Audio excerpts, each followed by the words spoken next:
Bene, per la terza volta affrontiamo l'argomento vecchie viti. Oggi ci troviamo a Rua di Feletto, lungo la strada Castella, in un vigneto condotto dalla famiglia De Pizzol. Allora, ritorniamo a ragionare su quanto sia importante l'aspetto genetico e il patrimonio genetico di queste vecchie varietà, di questi vecchi ceppi. Pensiamo che fino agli anni 40, agli anni 50 era pratica comune innestare in campo le viti prelevando le gemme dai migliori ceppi che c'erano nel vigneto. Negli anni 70-80 questa pratica è andata totalmente in disuso, anche perché la legge negli anni dal 1969 in poi obbliga l'utilizzo di cloni, e questo soprattutto per salvaguardare un aspetto sanitario, in quanto il clone, per poter essere tale, oltre ad avere delle caratteristiche particolari, deve essere totalmente esente dai principali virus dannosi per la vite.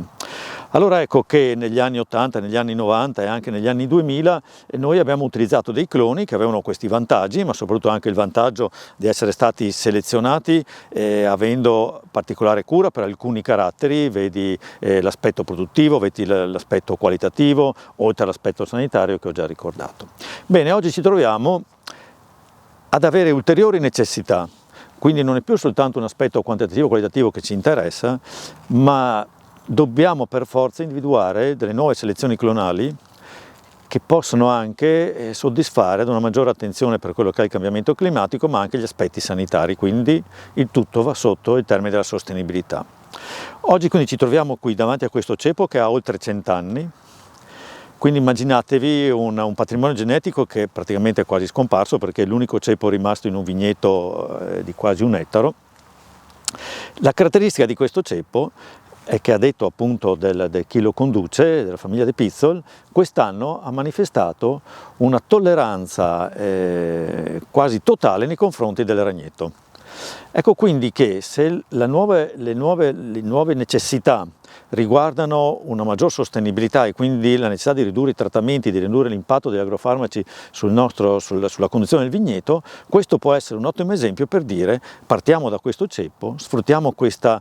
sua adattabilità all'ambiente e soprattutto quella sua tolleranza nei confronti di questa particolare aggressione, per individuare una linea che, accanto a caratteristiche positive, perché già confermano che il grappolo, lo zucchero, l'acidità e le altre caratteristiche qualitative sono assolutamente nella normalità, avere una linea che resiste o tollera, diciamo, ecco, il ragnetto, in particolar modo il ragnetto giallo. Allora ritorniamo su quanto abbiamo detto nelle puntate precedenti o negli esempi precedenti. Dobbiamo pensare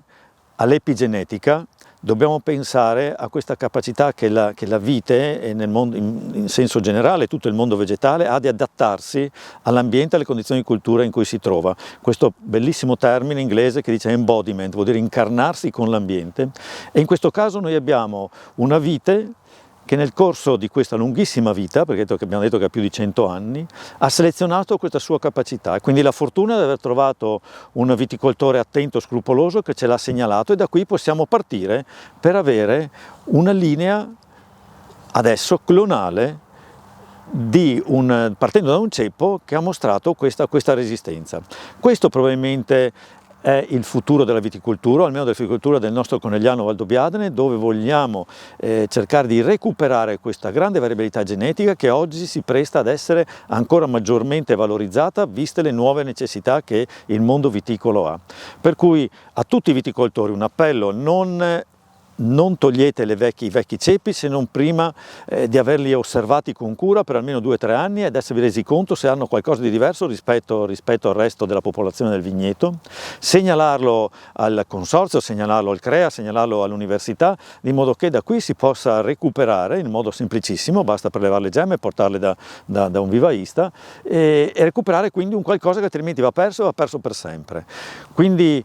questa è la nuova selezione clonale, queste sono le nuove esigenze dettate, come ho detto, dal cambiamento climatico, dettate dalla necessità di ridurre i trattamenti nei casi specifici. Sarebbe un servizio veramente grandissimo per il futuro della nostra viticoltura.